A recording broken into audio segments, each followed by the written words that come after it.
You have been lied to. They told you to work hard, save a little, retire at 65, and that this was freedom. But if 40 years of labor ends in a pension too small to live on, what do you call that? You were not born to serve until death. You were not born to watch life pass while you trade your soul for a salary. The world does not reward the obedient. It rewards the man who sees the trap and walks out of it. And that man begins here. Listen closely, because if you miss this message, you may work to the grave and still die poor. You believe you are free. You believe that hard work will pay off. You believe that one day, maybe after 40 years of labor, if you've been loyal, if you've saved, if you've followed the system, you will get your reward. But I say this to you without apology. If 40 years of labor ends in dependency, then who truly owned your life? I have seen it too many times. Men who gave their entire youth to a job, only to reach the age of 65 with a tired body, a trembling hand, and a fearful glance at the calendar because their money is running out. They obeyed every rule. They stayed quiet. They did what they were told. They worked. They waited. And when the waiting ended, there was nothing waiting for them. I ask you again, who owns the life of a man who gives it away one paycheck at a time, only to die uncertain, unfree, and unremembered? You must understand this. Slavery has changed its costume, but it has never left. The chains are no longer metal. They are made of routine, of debt, of low expectation, of unexamined beliefs. You were told that the system works if you follow it. But what you were not told is that the system was never designed to make you rich. It was designed to make you useful to someone else's wealth. I will not soften my words. I am not here to encourage you. I am here to awaken you. Because until you see the truth of your condition, you will never walk free. You will smile politely while you waste your years and call it responsibility. You will praise the men who enslave you and call it employment. You will wait for a retirement that barely covers your rent and call it security. This is not a tragedy. This is a choice. And that means it can be unchosen if you are bold enough to face it now. In this speech, I will give you the laws that the wealthy learned while others were asleep. I will tell you exactly how Carnegie, Rockefeller, Schwab, Ford, and Lincoln rose from nothing, not by chance, not by favor, but by alignment with truth and obedience to law. You will learn why work alone will never make you free, why retirement is the reward of the obedient, not the free, how schools are designed to shape employees, not owners, why your job is not a plan, it is a placeholder, how the rich obey invisible spiritual laws that poor men ignore, how your daily habits form the prison you call life, why waiting is the enemy and movement is the cure, and how the man who refuses to serve eventually becomes the one who commands. You will answer these questions. What is my life really producing? Have I mistaken obedience for purpose? Why have I delayed the building of wealth? What must I stop doing immediately? What must I repeat every day until my freedom is real? If you are honest, truly honest, you will realize that you are not free. Not yet. But if you stay with me, if you listen to every word, if you repeat what I teach and apply it with precision, you will no longer work until death. You will build a life that works for you. And let me say this plainly, the chains are in your habits. The key is in your mind. And this is your last warning before time makes the decision for you. Affirm this aloud now. I refuse to work my life away and die poor. I was born to own, not to obey. Let us move forward now into part 1. Work alone will never make you free. You have been taught to believe in labor. You have been told that hard work is the answer. That if you simply clock in, stay late, serve well, keep your head down, you will one day rise. But the truth is this, work alone will never make you free. You can sell your strength to another man's dream for 40 years and still die without a name. You can give your finest decades to a factory, to a company, to an office, and still retire into scarcity, watching the calendar and the checkbook with equal fear. I do not speak against work. I speak against misplaced loyalty. The man who works without thought is no better than a machine. The man who works without purpose is no freer than a mule. And the man who works without ownership is still a servant, no matter how large the paycheck appears. Let me teach you the difference between labor and wealth.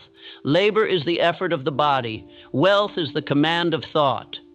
Most men sell their hours for another man's vision because they never understood this law. Money obeys thought, not time. A man can spend his entire life in toil and be passed by the thinker who dared to build a system. One man digs a hole, the other sells the shovel. Who do you think gets rich? The poor man always points to effort. He says, I worked hard. I showed up every day. But he does not realize that the reward never goes to the one who merely shows up. It goes to the one who builds leverage, the man who, through definite thought, creates something that works without him. Andrew Carnegie worked once and profited forever. He did not simply swing hammers in a steel mill. He designed an empire. He built a system of processes, men, and materials that multiplied while he slept. He used his mind to organize men with skill and vision. And from that moment forward, his ideas earned more than any single day of labor ever could. That is the secret the worker never learns, that the mind is the only true factory of fortune. Yet you have been trained differently. From youth, you were taught to associate hours with income, to believe that your value is based on how much time you give. But time is a poor man's currency. It is the one thing you can never earn back. And every time you trade it for someone else's dream, you are selling the only thing that is truly yours. The truth is this: men were trained to work, not to think. They were trained to obey, not to build. And now they wonder why they labor for a lifetime and have nothing to show. It is not injustice. It is programming. And it must be broken. You cannot continue to believe that more effort will bring more freedom. It will not. What brings freedom is ownership. Ownership of thought, ownership of systems, ownership of purpose. Until you stop working blindly and start working with definiteness, you will always trade your life for crumbs. Listen to me. A man who never escapes hourly labor dies a servant. It matters not whether you wear a suit or swing a hammer. If you trade your time for pay with no greater plan, you are merely a more expensive slave. But there is a way out. There is a new law to obey, a new identity to form, and it begins here. Affirm now, speak with power. I do not sell my life for crumbs. My work builds ownership, not dependence. This is the beginning of your liberation, but if you stop here, you will fall back into the same old cell. So let us move forward. Part 2, The Retirement Lie, a Slave's Reward. You were told to wait. Wait until your 60s. Work while you're young. Save a little here. Sacrifice today so you can enjoy tomorrow. And when tomorrow comes, you're tired, you're broke, and your freedom is nothing but a memory you never lived. Retirement is the lie they gave slaves so they wouldn't revolt. The truth they never told you is this: you are not saving for freedom, you are saving to delay collapse. The whole structure was built on the assumption that you would obey long enough to become too weak to question it. They gave you just enough security to keep you from running, just enough hope to keep you from asking, and just enough fear to keep you working. I say this without apology. The man who waits until 65 to begin living was never alive to begin with. You think retirement is a reward? It is a leash. They call it a pension. I call it permission to survive. You were never supposed to reach your final years with dread in your chest and a calculator in your hand. That is not freedom. That is a sentence. And the only crime you committed was trusting a system that was never built to set you free. Let me show you how wealth works. Not the fantasy, but the formula. True wealth is not saved. It is not rationed. It is not handed out at the end like a prize for obedience. True wealth is built through value. It is the byproduct of thought, decision, and the courage to step off the assembly line. Look at Henry Ford. He didn't save his way into millions. He didn't work for someone else until he was 65. He created something that multiplied without him. He built systems. He saw opportunity where others only saw jobs. And because of that, his wealth worked while he slept. That is the difference between the man who builds and the man who waits. The builder lives now. The waiter dies hoping. You were taught that delayed gratification is the key to success, but the truth is that delayed vision is death. If your entire life is built around a reward that only comes when you're too tired to enjoy it, you were deceived. You want to know the truth about retirement? Here's the truth. Most men never make it there. They die before they ever escape the wheel. And the few who do arrive with a body that's weak, a wallet that's light, and a soul that's forgotten what it meant to move with purpose. It doesn't have to be this way, but only if you're willing to break the lie today. Affirm with power. I do not wait for freedom, I build it now. I reject the retirement trap. My wealth begins today. The system rewards the silent. Part 3. Schools create obedient workers, not rich men. You were trained, not educated, conditioned, not liberated. From the first day you stepped into a school, they were not preparing you to own your life. They were preparing you to serve someone else's. The school system does not produce creators, it produces cogs. Think carefully. What did they teach you?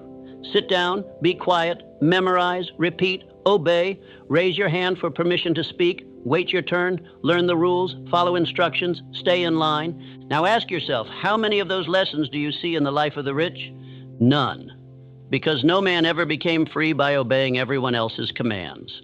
The men who rose, Carnegie, Edison, Ford, they broke the line.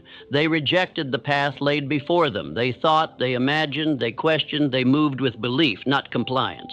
Let me tell you about Thomas Edison. He was thrown out of school. The teachers said he was unteachable, deficient. They told his mother he would never learn. And what did he do? He went on to bring light to the entire world, not because of a classroom, because of belief, because of persistence, because of vision. And here is the great irony. The same system that rejected Edison now teaches about him. They celebrate his name, but they punish the spirit he lived by. The truth is this. Schools do not teach wealth. They do not teach imagination. They do not teach faith. They teach order. They teach comfort. They teach dependency. They teach you to memorize a script and never to write your own. If you want to become rich, you must unlearn the thinking that made you poor. You must cast out the false beliefs that were planted in you by those who were never free themselves. You must question the path. You must think for yourself. Ask, why was I taught to fear mistakes more than mediocrity? Why was I never taught to build income? Why did no one speak of definite purpose? Why were the laws of wealth, faith, autosuggestion, desire, organized planning left out of every curriculum? I will tell you why. Because obedient workers do not need wealth. They only need enough to survive and to keep showing up. This is not an attack on learning. Number this is a war against indoctrination. Education is power when it liberates the mind. But when it only trains the hand, it becomes a prison. If you want to rise, you must retrain your thinking. You must study what the free men study. You must speak like the man you intend to become, not like the one you were trained to be. You must ask questions they never let you ask. Who benefits from my obedience? Who profits from my delay? Who taught me that my value is measured in grades, hours, or approval? The moment you start questioning, you start building your exit. You were not born to follow instructions. You were born to give them. You were not made for desks and bells. You were made for vision and command.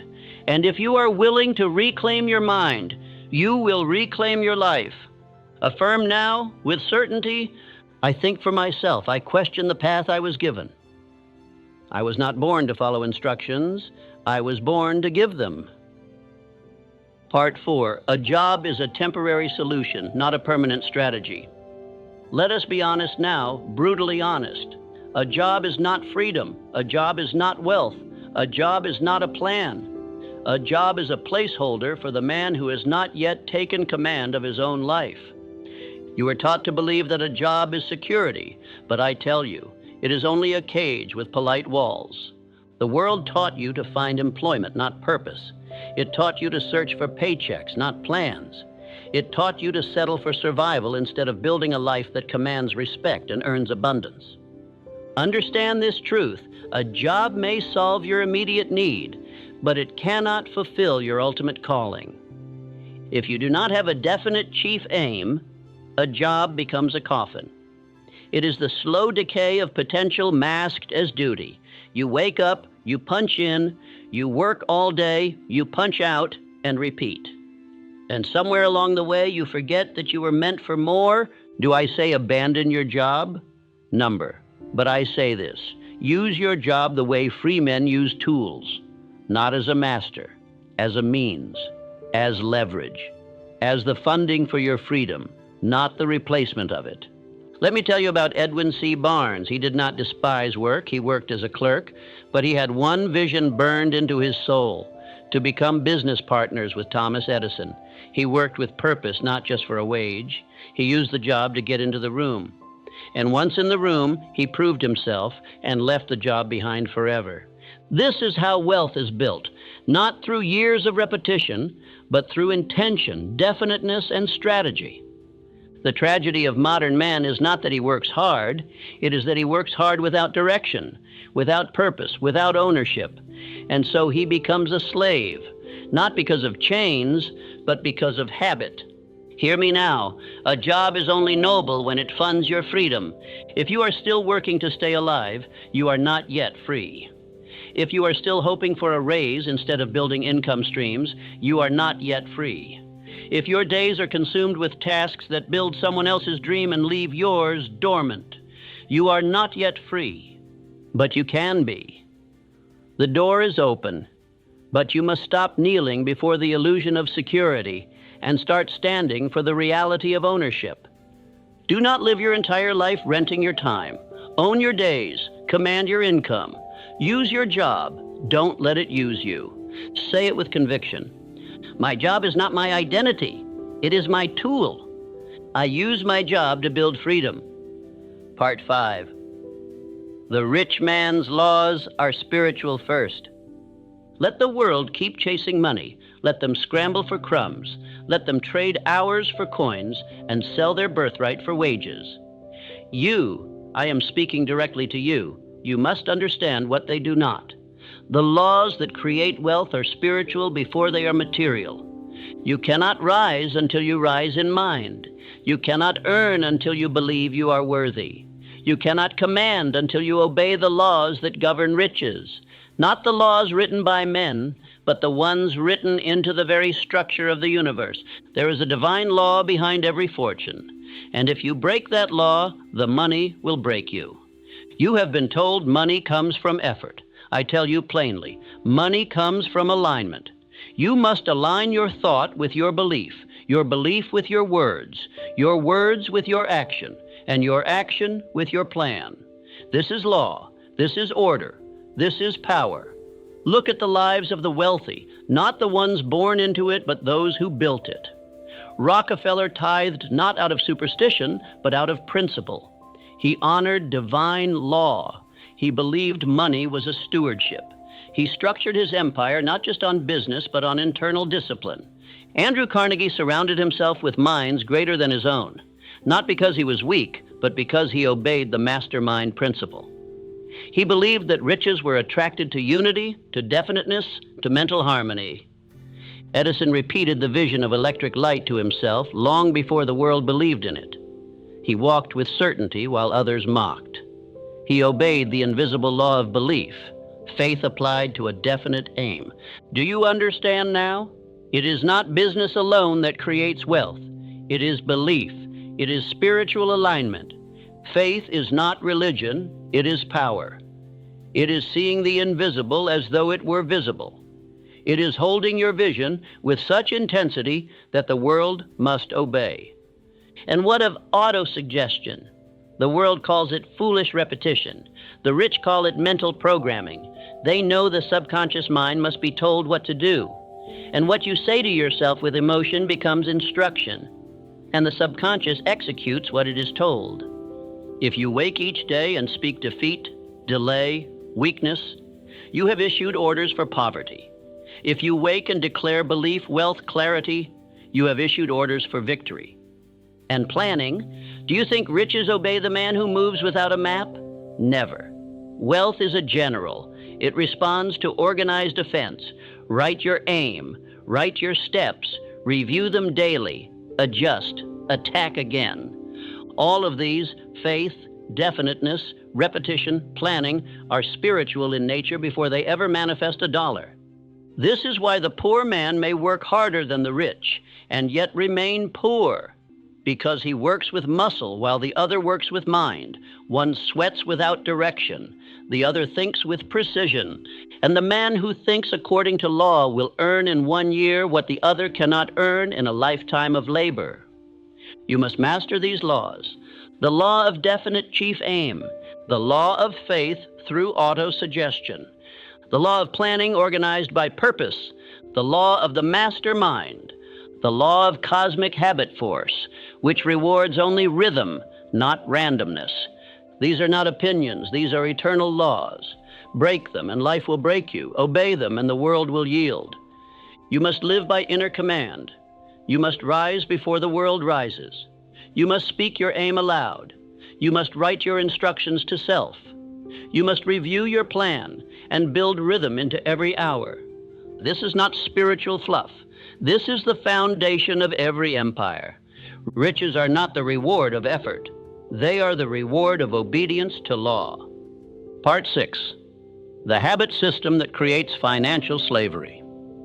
If you would understand slavery, you must stop looking at chains and start looking at habits. For no man wears shackles on his wrists anymore. He wears them in his routines.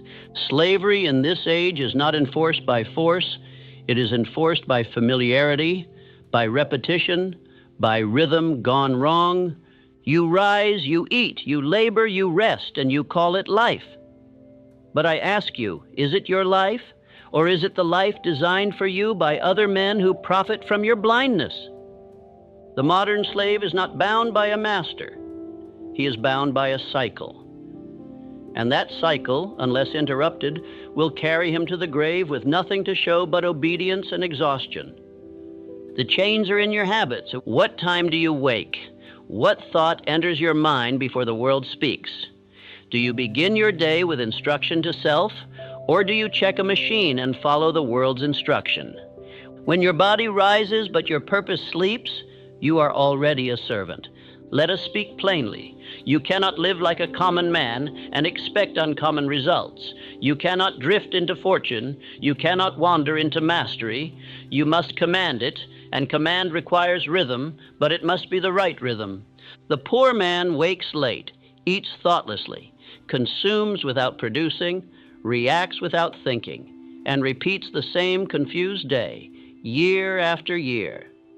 This is the habit system that leads to financial slavery. It does not feel oppressive. That is why it is so dangerous. It feels normal, but it is normal only because it is widespread. And slavery that is widespread is still slavery. The difference is that now the slaves are quiet. They sing no sorrow songs. They just keep working and hoping and waiting for a reward that never comes.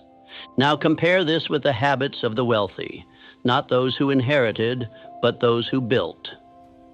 Andrew Carnegie rose early. He did not wait for orders. He issued them. He planned his day the night before. He spoke aloud his aims. He wrote letters of intention. He reviewed his progress daily, and he demanded the same from every man around him. Charles Schwab did not stumble into leadership. He became a multi-millionaire because he mastered organized rhythm. Every hour had a purpose. Every morning was planned. Every night was measured. He knew the law. If you cannot measure it, you cannot multiply it. Thomas Edison tested one idea over 1,000 times, not because he was lucky, but because he was structured. His repetition was not random. It was rhythmic. It was aimed. Now ask yourself, what is your daily rhythm producing? Do you eat like a rich man? I do not speak of food, I speak of thought. Do you consume knowledge that builds your aim or distraction that destroys it? Do you speak like a rich man? Are your words definite, clear, aimed, and positive? Or are they vague, filled with doubt? and drifting in complaint? Do you move like a rich man? Is your day mapped? Is your progress tracked? Do your actions serve a vision or simply respond to the needs of others? Do you think like a rich man? Have you formed the habit of directed thought, or do you merely react to the noise around you? You must audit your habits, because your habits are your destiny. Let me give you the model of wealth-building rhythm. This is what I teach all who seek to rise above the slavery of the world. Morning command. Rise before the world speaks. Speak your definite chief. Aim aloud. Read your plan for the day. Repeat your wealth affirmations with emotion. Midday. Alignment. Review progress against plan. Speak aloud. I am still on target. My aim is fixed. My pace is strong. Correct drift with immediate focused action. Evening review. Measure what was completed. Journal new lessons. Repeat your aim aloud before sleep. Visualize success as already yours. Repeat daily, without fail, without excuse.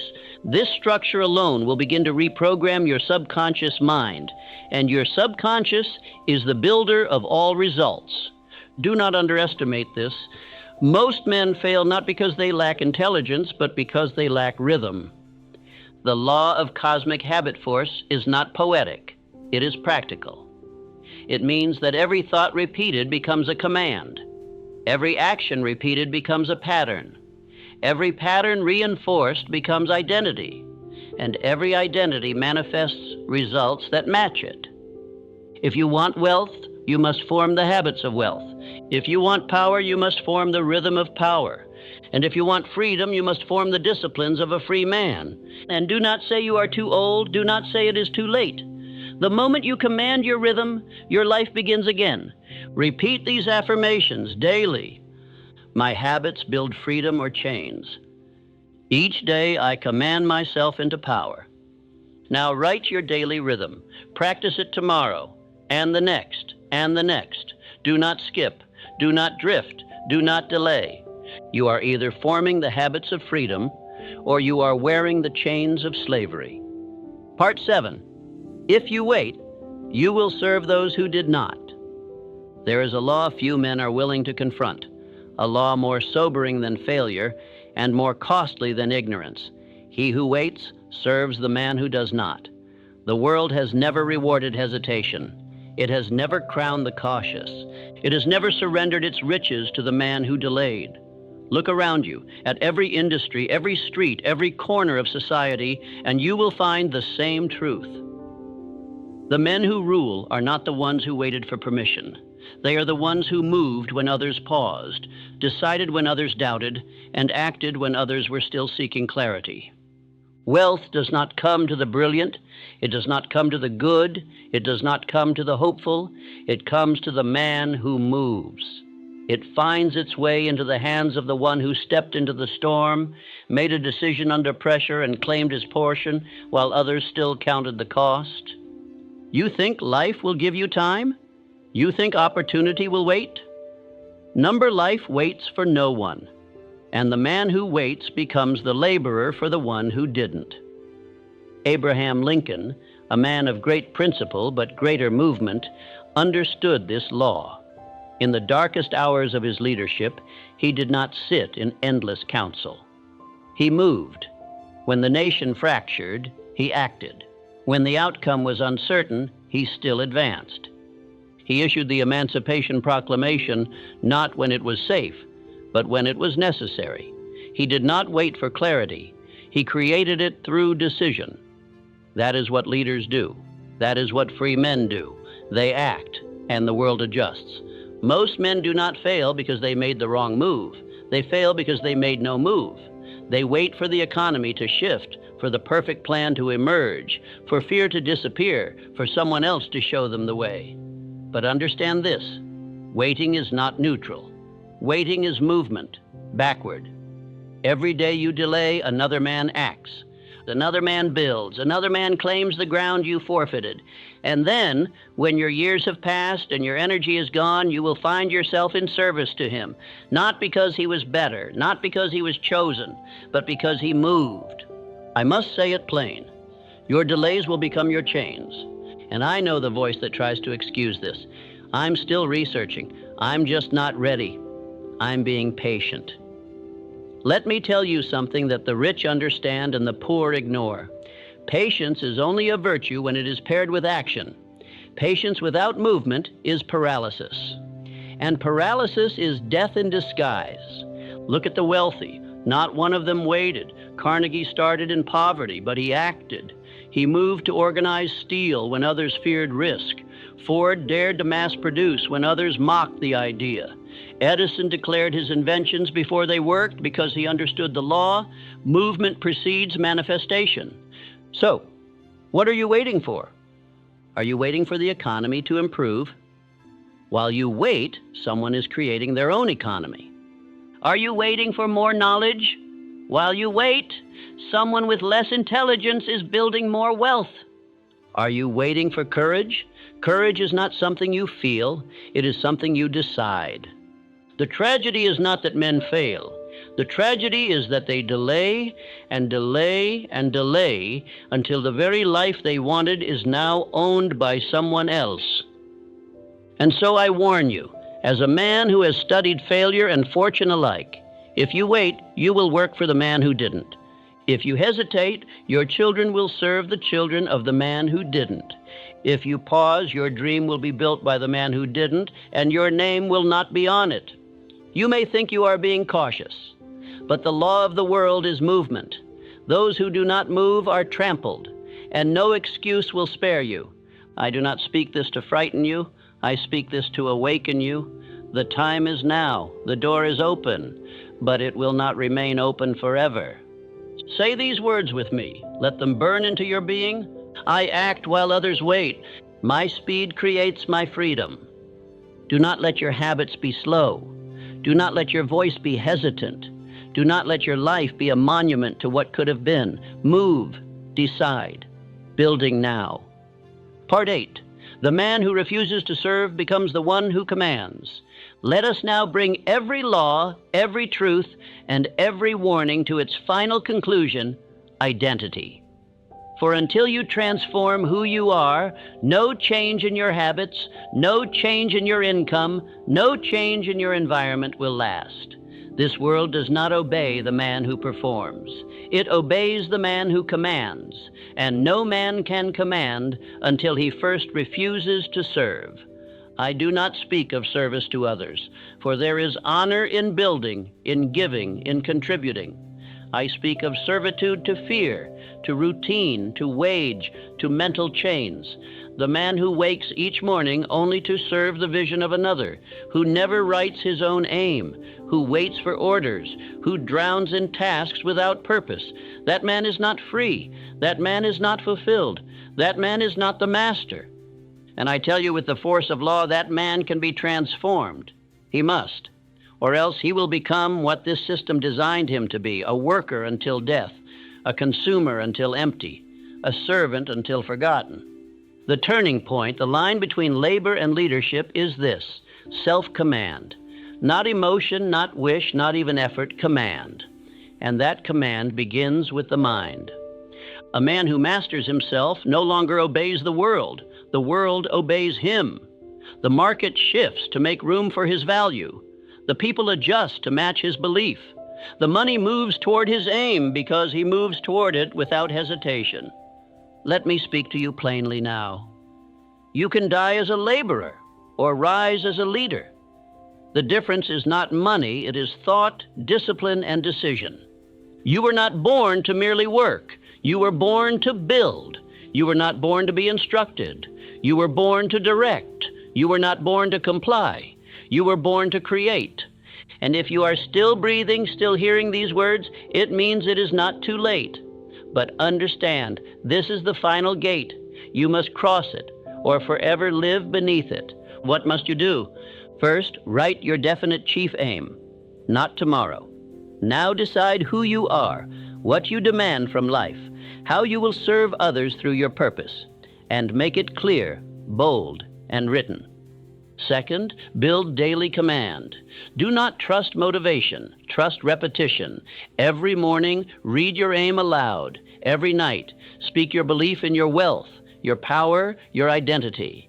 Shape your subconscious into the man who commands by daily shaping your words. Third, build income streams. A man who depends on one stream is still serving. Build systems. Create value. Use your mind, not just your time. Let your labor fund your freedom. But do not stop at labor. Build ownership. And if you ever doubt that this path works, let me remind you, I walked it. I was the son of a poor miner in the hills of Virginia. I had no inheritance, no connections, no safety. But I had a voice. I had a mind. And I had a decision that I would no longer serve the fear of poverty, that I would no longer serve ignorance, that I would no longer serve the chains passed down by weak men. I studied the minds of the rich, not the surface of their wealth, but the spiritual roots. I studied Carnegie, Ford, Rockefeller, Edison, and I found that every one of them obeyed laws that most men never learn. They mastered themselves, they decided, they acted, they repeated, and they became impossible to ignore. And by mastering thought, I became more than what the world expected of me. I advised millionaires. I built a legacy. I passed down a system, not of tips, but of transformation.